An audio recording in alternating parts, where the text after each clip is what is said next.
Hello and welcome into the Skraby Show for January 28th, 2025. Thank you for being here. You can watch on YouTube if you would like. Just search 97.3 The Fan. You could also watch on Facebook, 97.3 The Fan, and Twitch, 97.3 The Fan. And then on X, at Matt Skraby or at 97.3 The Fan SD.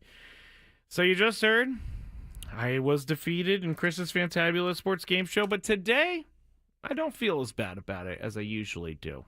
I don't, because I actually didn't miss any. And there was someone on the chat there, Chad Weatherford. He was saying that he didn't believe that we knew all those things. And I can understand why you would think that, because it's kind of crazy to remember all that stuff. But for some reason, my football brain, I know all that random stuff. And Tony does too. Tony's like a sports almanac. But football itself, I know those things because I used to look at all the different cities and the Super Bowl cities, and so that was a good category. Anyway, I still lost, but hey, I didn't get one wrong this time. Gonzo said it was the best match we've had to date. I mean, we've had some good ones, but that was a good one, and it's kind of unfulfilling though because it ended with Tony getting the last one, and I didn't have a rebuttal, so I guess I'm just not going to dwell on it too much. We got a lot going on tonight. We have that. During the show, I asked the guys about a trade for Vlad Jr. We're going to kick that around a little bit. We have the Daily Gripe at the end of the show. We're going to talk about what's new in the lawsuit between the Padres and Shield Seidler. I guess the Seidler brothers and Shield Seidler. We'll talk about that.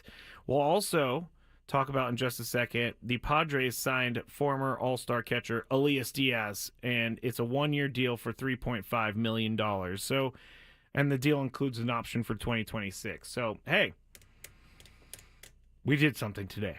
We have something to talk about today, everybody, and that's good because we actually mentioned this guy a few times in the offseason saying, hey, he's still out there. Padres need a catcher. He's cheapish. Go after him. He was on the team last year at the end of the season, and I think the prevailing thought so far on this whole thing, because now they have Diaz, they have Campusano, they have Maldonado, and they have Brett Sullivan. And last year when Diaz came over, he didn't necessarily have great numbers with the Padres because he only played 12 games for them. But when he was with the Rockies, he had a 1.2 WAR. He hit 270. His OPS was 693. He only hit 5 home runs. But hey, we've been saying this the whole time. The catching position does not need to be a source of a lot of offense. All it needs to be is a good defensive catcher, someone who can handle the pitching staff, and then you have to have someone who's able to spell the starting catcher. And so I think this is a good signing. He's already somewhat familiar with the team, and he's only $3.5 million. So if we're paying attention to the payroll, if we're paying attention to what's going on in that regard, I think this was one of those deals that A.J. Preller makes that is quote-unquote creative. Now, it's not, I guess, the most creative deal of all time, but Elias Diaz, good signing. Prolific says, good signing. Chad says, it's something. Trevor says, great signing. Tony's getting his stuff, and he says he loves it. Bye, Tony. But at least it's something. At least it's something. We didn't ask for much, and so we got this. We got this. Diesel says if he could do half of what Higgy did, I think it's an okay signing. I agree. Sometimes you just need to see one go in. Yeah, I guess so. I guess we're talking about signing someone. They did sign Mike Brousseau, and they brought back Tyler Wade. But hey, I know we're kind of tongue-in-cheek about this whole thing, but it is baseball news. It is actually something that I think will benefit the team, and I don't know that they're going to be carrying 4 catchers. I'm pretty sure they're not going to be carrying 4 catchers, which would be, again, Diaz, Campusano, Sullivan, and Maldonado. So something is going to have to happen there. But I at face value, it looks like Diaz and Campusano are going to be fighting for the starting catching position. Whoever loses out is the backup. And then I do like Brett Sullivan. I think that he didn't have much going on last year. He didn't get many opportunities last year, but we've seen Brett Sullivan do some good things. I don't think that he's a starting catcher or anything like that, but I do think that he's someone that they can rely on when he comes to the big leagues to play some good defense. Now, his bat is something that needs, is left to be desired. His career in let's see how many games. 40 games in his career, he's hitting 206, 542, but again, he's a catcher. We're not looking for huge numbers in the hitting department for the catcher. But this one, good move, and they can only build off of it. Let's see. I was going to read some comments, but I'm not seeing anything I wanted to read. So let's go and move into, we're going to talk about the lawsuit in the second segment because I kind of want to talk about this fun stuff first, since we just talked about a signing and now we're going to be talking about a fake trade. But these are the type of things, what I'm about to read, these trades are the type of trades that are the ones that I think everyone is looking for. I know that when a big name is involved, it catches my attention much more. Now, there are certain trades that AJ makes, AJ Preller, and they're lesser names, but they're a really good fit for the team.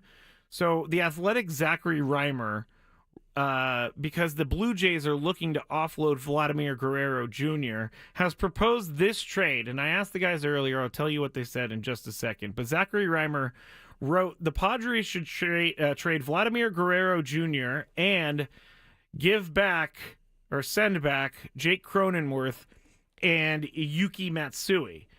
And I asked the guys, would you do that in a vacuum? And they said yes. And even outside of a vacuum, I don't think this trade would ever come to fruition because I don't think there's really the return to the Blue Jays doesn't seem like they're getting something for Vlad Jr. So this trade is kind of out there to begin with, but it's a starting point. And it's kind of crazy for several reasons. As I just said, Vlad Jr. is a big name, has a big future ahead for him, but also he's carrying a $28 million salary this year.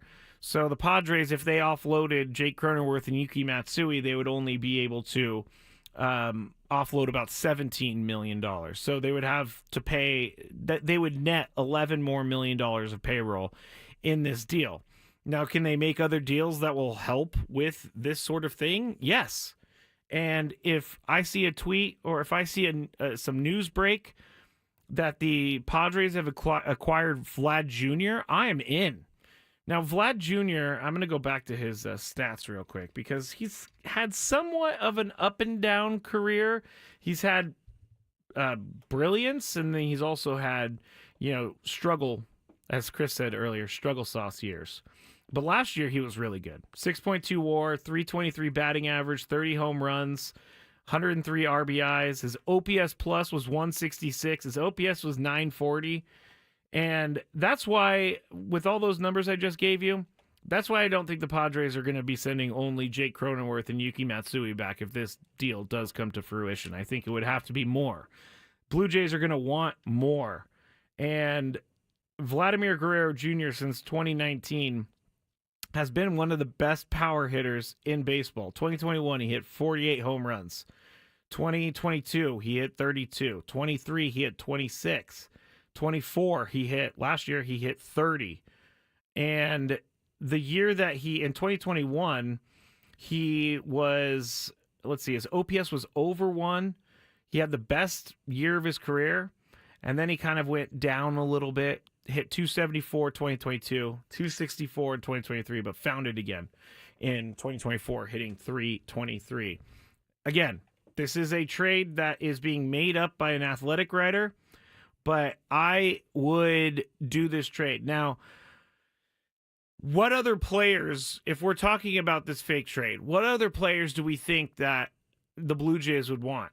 Would it be someone like Dylan Cease? Would it be someone like Michael King? Now, last night I said the Padres need to not trade Michael King as much as they possibly can. Michael King needs to be on this team. But if you put in there, Jake Cronenworth and Dylan Cease, I think that might get done. Dylan Cease is a rental. Jake Cronenworth is under contract, so they don't have to worry about that, the Blue Jays.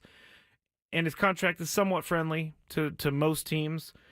But Dylan Cease being a rental, Vlad Jr. being a rental, I think that could happen. Now, obviously, it's not likely to happen. It's not every day that a big-time player like Vlad Jr. is traded. But you would have to send either Michael King or Cease. And I'm seeing people say not King or Cease.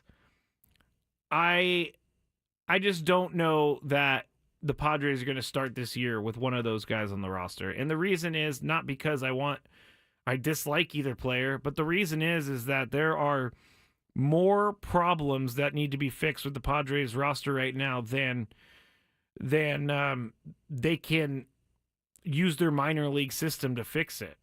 They need a left fielder. They need a couple more pitchers.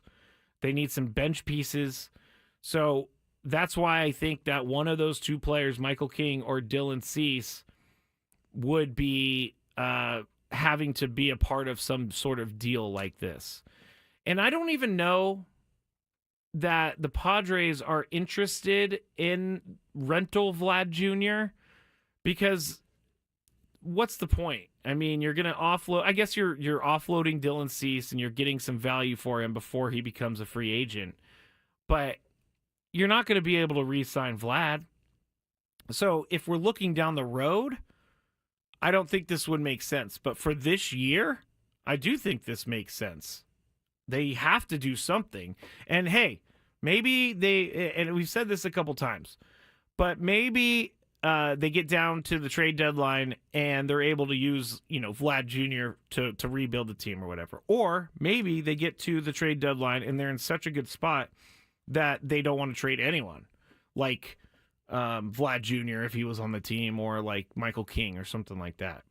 That's what I'm really excited about this year, is seeing the different roster moves that can be made and probably will be made because they need so much stuff right now. Jacob says Pete Alonso.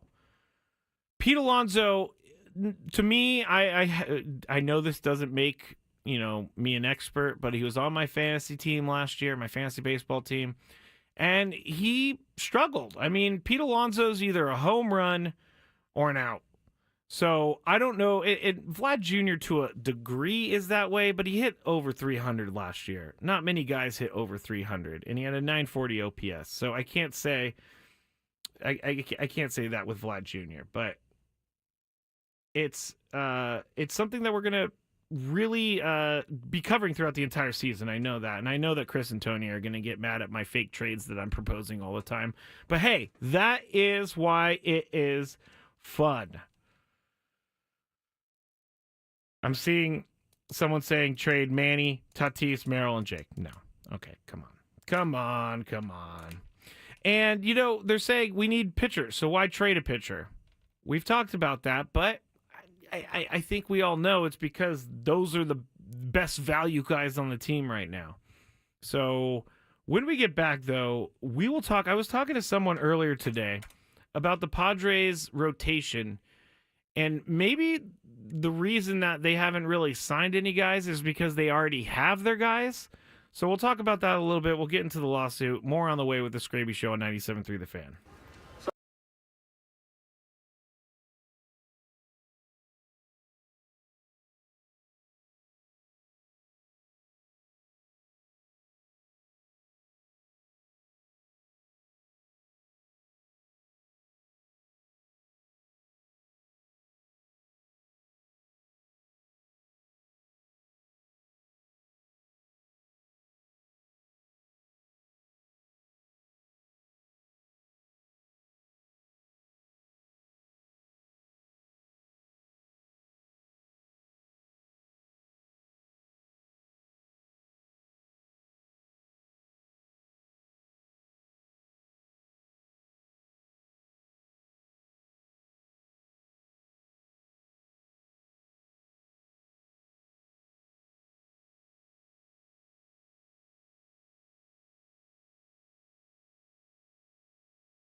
Back here in the Odyssey Palace, 97.3 The Fan, Matt Skraby, with you until 7 p.m.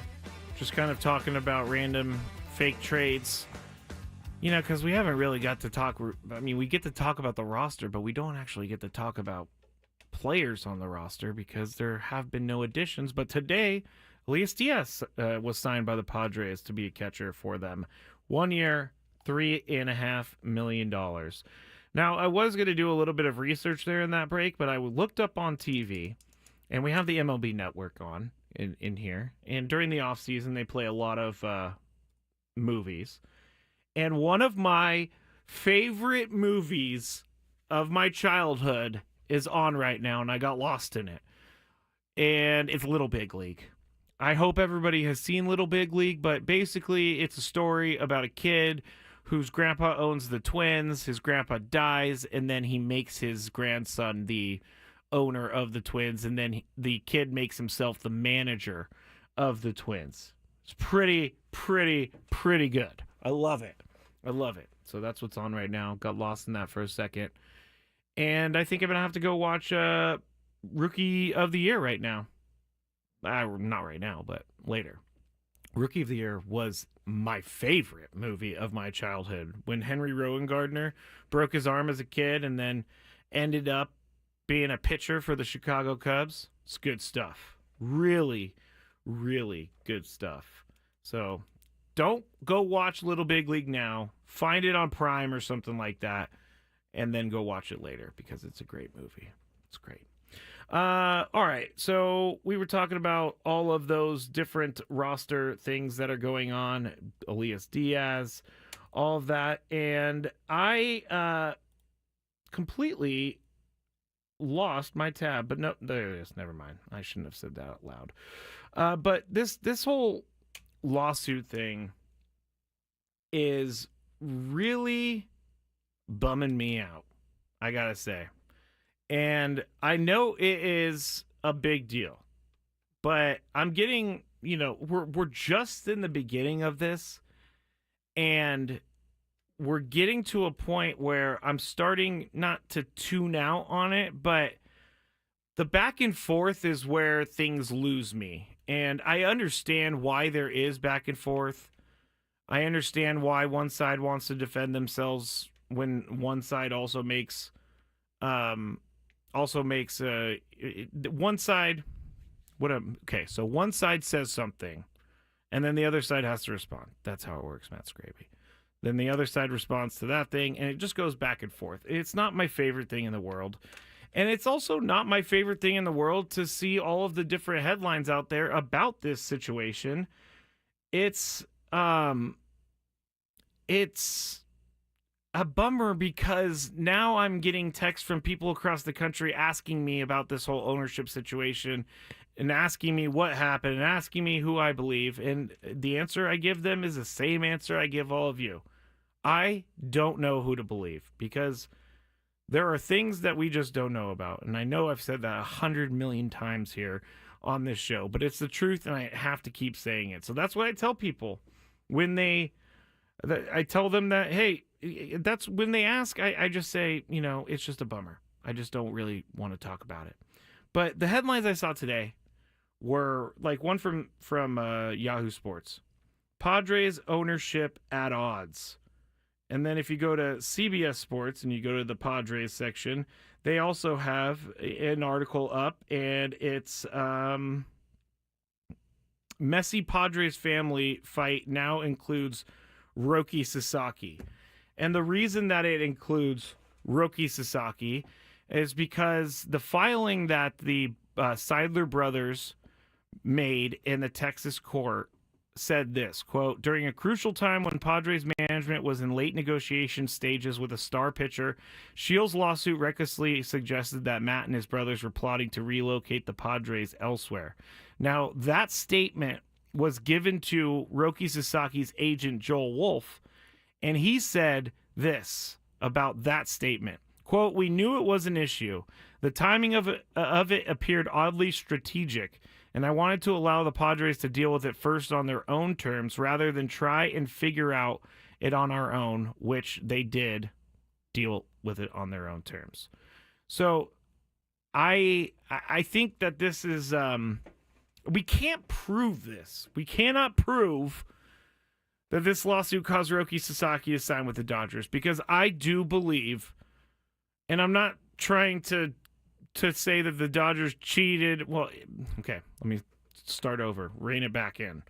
I don't want to say that the Dodgers are, these big bad people that do anything and don't care about anyone else. But I really can't say that Roki Sasaki's decision was it was made on January 6th when that lawsuit came out. I also think this is a very easy way for Joel Wolfe, because all the pressure is on on him and Roki Sasaki, because a lot of people think this was a sham process and it was always going to be the Dodgers. So it's a very, very opportunistic thing for the Sasaki camp to say, to try and throw people off the trail even more. Again, I don't care anymore about Roki Sasaki signing with the Dodgers. Will I care when they're playing against them? Yes, but I'm over that whole part of it. I'm over the part where I think that the Dodgers have had this deal done for years and years and years. I don't like that is being used as like a bargaining chip with the public. And that's not me coming down on one side, because both sides are using these things as bargaining chips. And that's not really what I'm interested in seeing. I want to see this thing be done in a professional way. This, in the end, is really hardest on Peter's kids. It's not fun for them to see this. It's not fun for them. And I honestly don't know much, if anything, about Peter's kids, but I don't even know how old they are. But I'm sure that they're somewhat aware of what's going on, and it really is not, it's not a fun thing for anyone to go through, much less on this huge public stage that we got going on right now. So the headlines are going to try and steer you in a direction, but when you're reading these things, just read down the middle and ask yourself questions as you read all of these things, because some of these things that you read in these filings make you a little bit angry. And again, I'm not picking one side or the other, but there are things in the filings where I read it and I'm like, if that's true, then I don't like that. And then I read the response and I say, okay, they made a good response. And so I don't know who to believe, which is where we are going to be with this whole thing until it's resolved. I don't know who to believe. I just don't think that Roki Sasaki changed his mind because of this. I think that would be, Roki Sasaki was going to be paid no matter what. And so it's very convenient, again, for Joel Wolfe and Roki Sasaki to say that this was on their radar. They didn't say that it made his decision, but I don't buy it for 1 second. 1 second at all.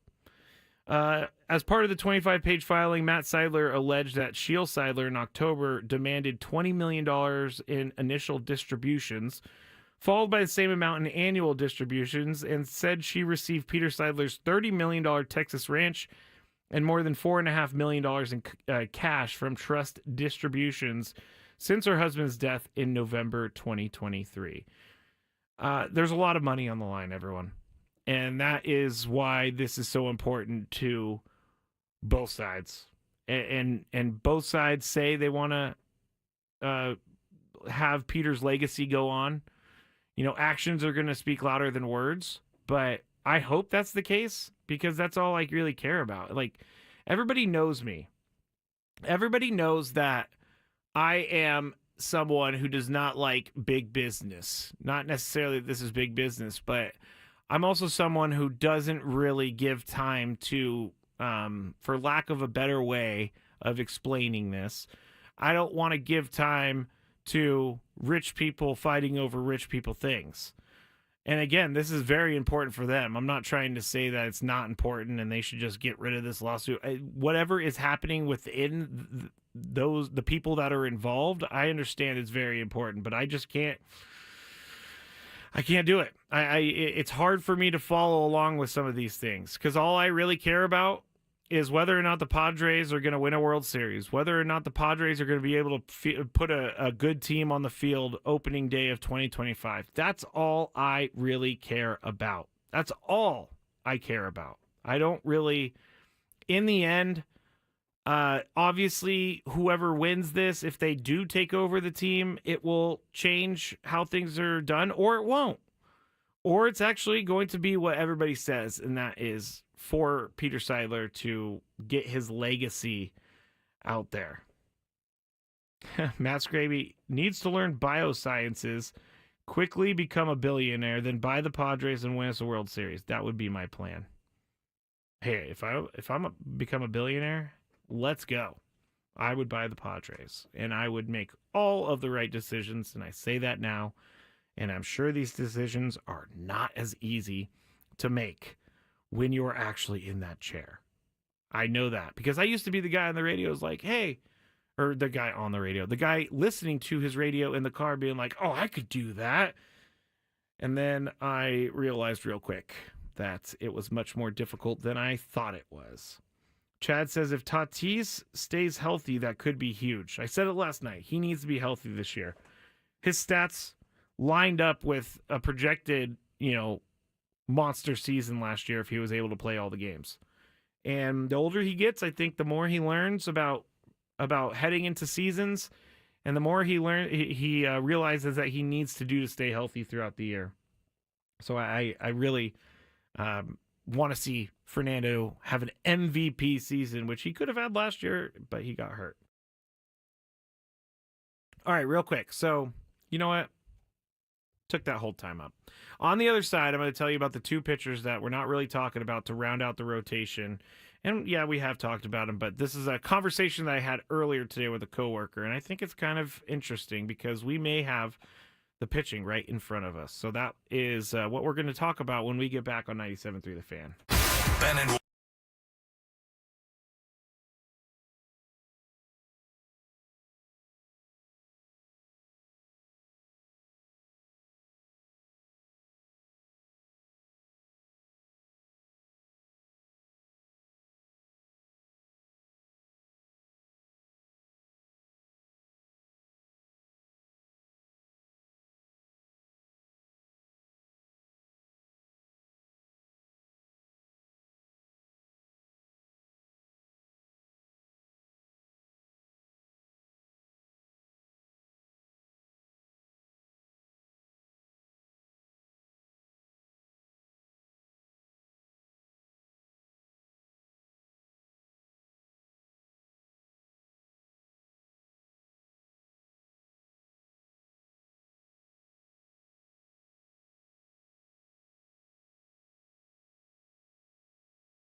Final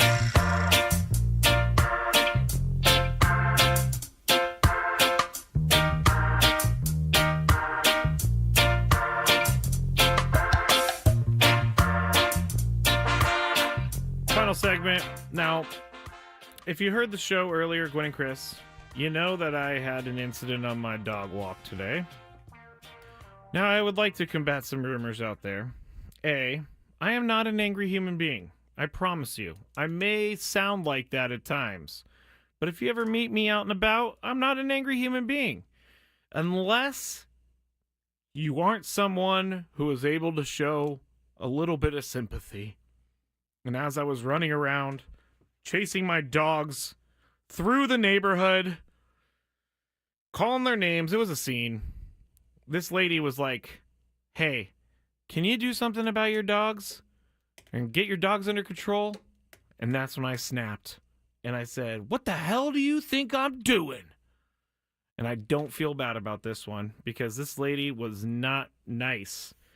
And she just sat there the entire time. Like, I understand that dogs running at you is scary because I've had it happen to myself. But my dogs, and I know I'm making excuses for them, but they come up very friendly. They're wagging their tails. They're not barking. They're not anything like that. They just want to play. They just want to play. And this person did not want them to play. This person actually wanted to probably kill them. But people ask me, why do you say those things on the radio just so everybody can make fun of you? And my answer is, I realized a long time ago that if I wanted to work in this business, then I was going to have to be pretty open about things that happen in my life. And it usually ends up that something weird does happen to me. It happens all the time. This is something I didn't tell on Gwen and Chris. But so after this whole thing with the dogs, I get ready to come to work. I stop at the 7-Eleven because I think I've said this before and I'm trying to quit it, but I like strawberry watermelon gum and I eat that because then I don't, it's just something that I've done since I stopped drinking because driving is like a trigger for some reason. So I like this sort of gum. And so I stopped and I got the gum. And as I was checking out, the employee at the counter was like fighting with their boss. It was so awkward. I kind of wanted to video it, but I knew that wasn't the right thing to do, so I didn't. But I was trying to pay, and when I was paying, this guy was yelling at his boss, telling her that he's not afraid of her. He's not afraid of what she could do to him. And she said, I'm going to call the police. And I'm not joking. And I'm going to call the police on you if you don't leave. I'm not going anywhere. As he's like ringing me up. And I got like two people behind me. And I look at them and they're kind of giving me the same look like, what is happening here? And so as soon as I paid, I got out of there. But today has been a weird day. Today has been an incredibly weird day. And so once I left that 7-Eleven, I told myself, you need to get this day back on track. You need to, because it's been so weird already. And I went to the dentist this morning. So here we go. This is what I guess here's how the day started. And then we'll get into the pictures. I went to the dentist 8 a.m. Not crazy early, but early for me because I don't get home until about 8:30, and then I don't go to bed until about 10:30, 11, whatever. I get there. I go right in. Everything's fine. I love my dentist. I don't mind going to the dentist. And they tell me I need a new tooth. And I'm like, why? Why do I need a new tooth? And I will tell a little story about Skraby the drunk. That happened, when did this happen? Probably 2006 or 7, maybe? That long ago, yes. But they tell me I need a new tooth because when I was drinking, one night was hanging out with some friends, and there was this like huge, oversized novelty martini glass that, excuse me, I'm losing my voice again. It's a novelty martini glass that we put a bunch of booze in, and we all drank from it. And we thought it was hilarious because we were in college, and that was like a cool thing to do. And everybody wanted to come over and drink out of the novelty martini glass. Well, I was, of course, drunk, and I decided that, I was going to do an over-the-top laugh, like, ha, ha, ha, ha, ha, ha, kind of thing. It made sense at the time, trust me. But when I came down with my face, my teeth smashed right into the novelty martini glass. And immediately, I could feel in my mouth that, like, I thought I broke the glass. I thought that the glass had broken off into my mouth, but no, I spit out what's in my mouth, and it's my tooth. It's like pieces of my tooth. So I had to go find a dentist in the area that I was in, which I was visiting a friend at the time. So it wasn't like it was very easy to find this emergency dentist, but I got this put back together, and it's lasted a really long time, but I guess it's coming up on it's almost 20 years old, this tooth. It's coming up on, its usable service life. And so they told me I needed to get a new tooth. That was the first thing that happened to me today. And then it went into the dogs, and then it went into 7-Eleven, and then it went into Chris's Fantabulous Sports Game Show, and now we're here. But I am not very happy about having to get a new tooth because it's going to be expensive. And my teeth are usually pretty good. But note to self, to all people out there, don't laugh hysterically and over the top around big glass martini glasses because it would probably end up breaking your mouth open. Chad says, I believe earlier he said you have 1 year and 2 months or something like that sober. That's awesome. Very good for you, Chad. He said, I broke my front tooth too, Skraby, also drinking. You know, when you get a bunch of sober people into a room, we all find that we have very similar stories, maybe different circumstances, but very similar stories. Dan says, normal Skraby Tuesday. Can't disagree, Dan. Can't disagree. But hey, I would really love to have a nice normal day one of these days. Gonzo says, I forgot my shades were on my head and had to do a classic headstand on the dance floor. I'm assuming your shades were crunched. Just crunched. All right. That's me telling you about my crazy day. I'm looking at my list. Okay, pitchers. Now, there's 2 pitchers. Let's just say for the sake of this argument, they're not going to trade Michael King or Dylan Cease. So the Padres right now have 3 pitchers, starting pitchers that you can lock in. Dylan Cease, Michael King, and Yu Darvish. Johnny has a really funny thing. I know I'm kind of skipping around, but he says, crosses off laughter using big martini glass off list. That is pretty hilarious. But you have 3 pitchers here at the Padres. Now, I was talking to someone earlier, and they were like, I'm not so sure that the Padres are going to have to go after a bunch of starting pitching because there's a couple guys already on the team that I think can take over and at least handle some of the duties until they figure it out or until they, are able to get some guys back from injury or able to see what's going on in the minor leagues, if anyone's good enough to come up and debut, things like that. But there are two names that everybody knows, but for some reason we're just kind of skipping over them, and people are going to say, well, for some reason, the reason is because they're not good, and I disagree with that. Those names, Matt Waldron and Randy Vasquez. Not huge names, but I would like to remind everyone last year that Matt Waldron was in Cy Young conversation for a good part of the first part of the year. He was one of the guys in the rotation that kept them afloat when they needed pitching.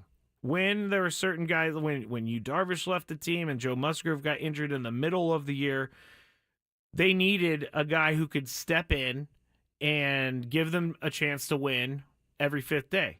And that's exactly what he did. If you look at what he did in June, he had, he was 2-2. I'm not going to really look at his record too much because the Padres at that time were not really locked in as they were when they got started in the second half of last year. But in the month of June, he had 6 starts and he had a 2.45 ERA. He had 27 strikeouts and he didn't give up more than 3 earned runs during that month of June.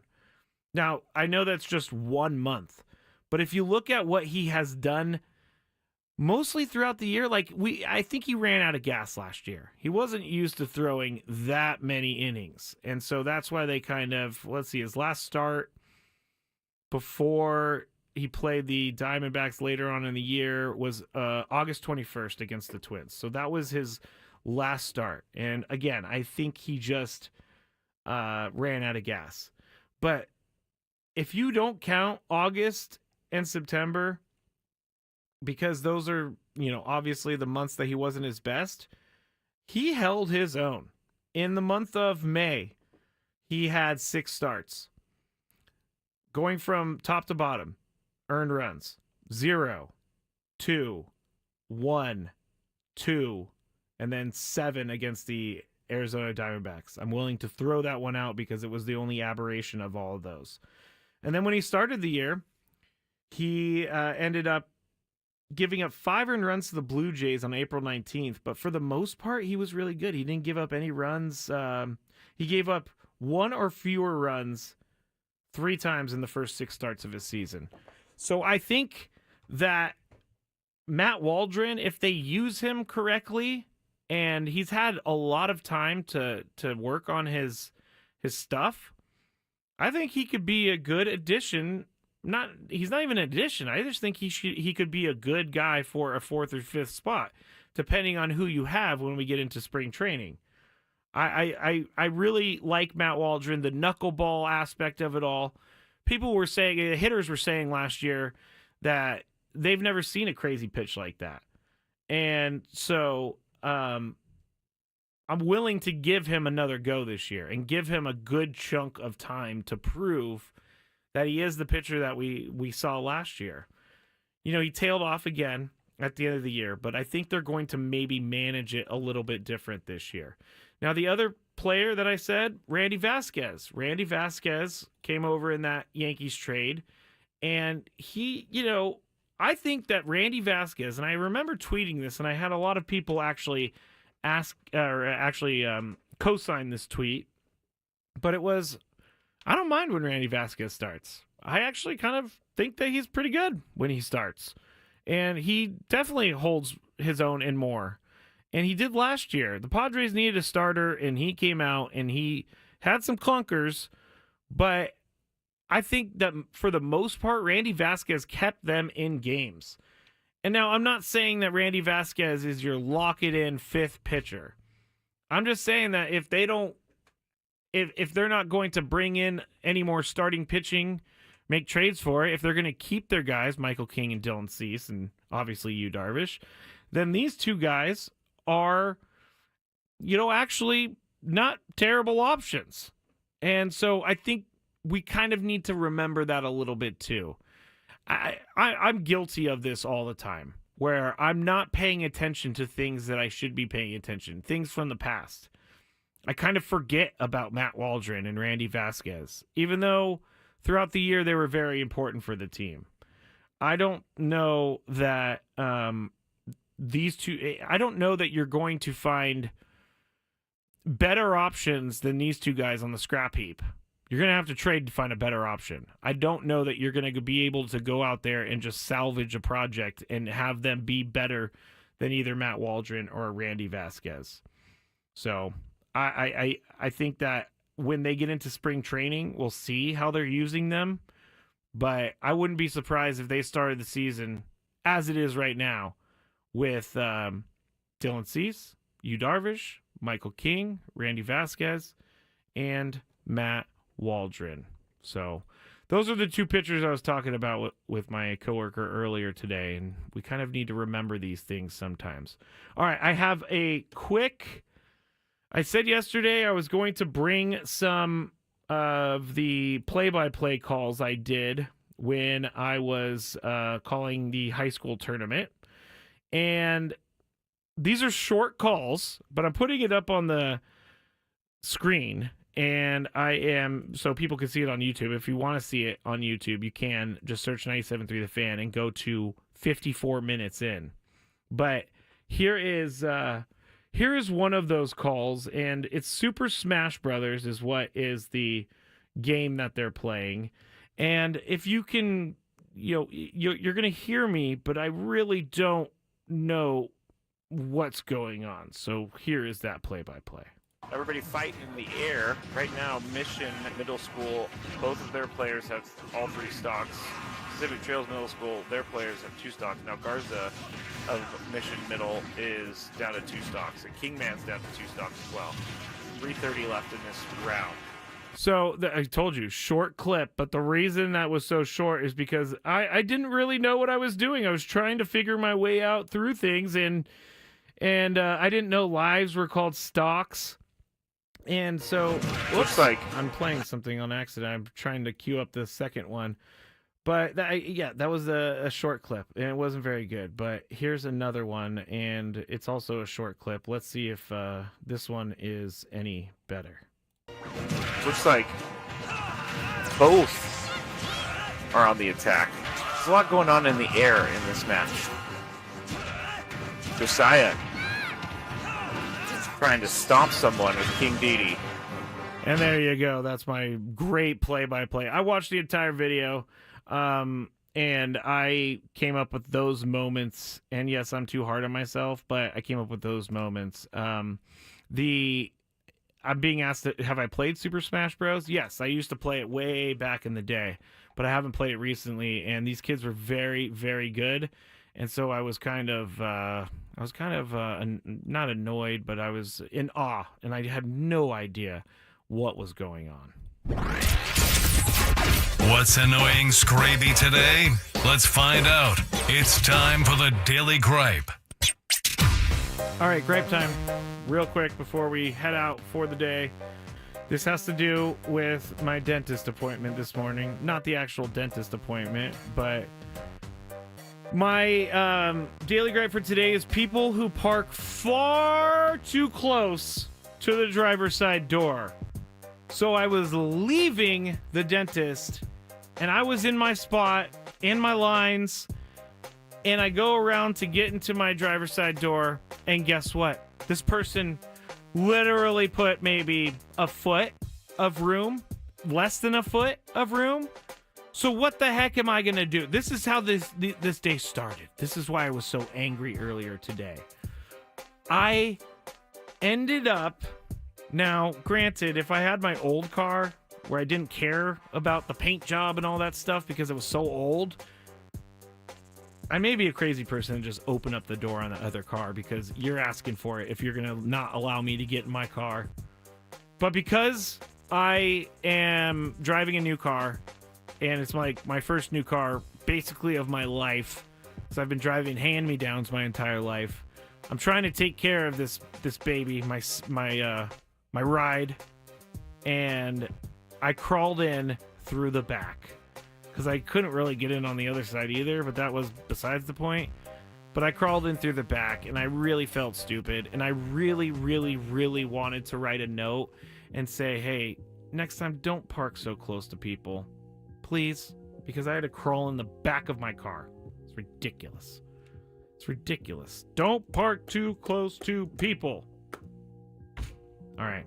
That's it for the Skraby Show. Thank you to everyone for being here tonight. We'll be back tomorrow. Sports Court tomorrow. If you have any issues you want us to solve, let me know at Matt Skraby.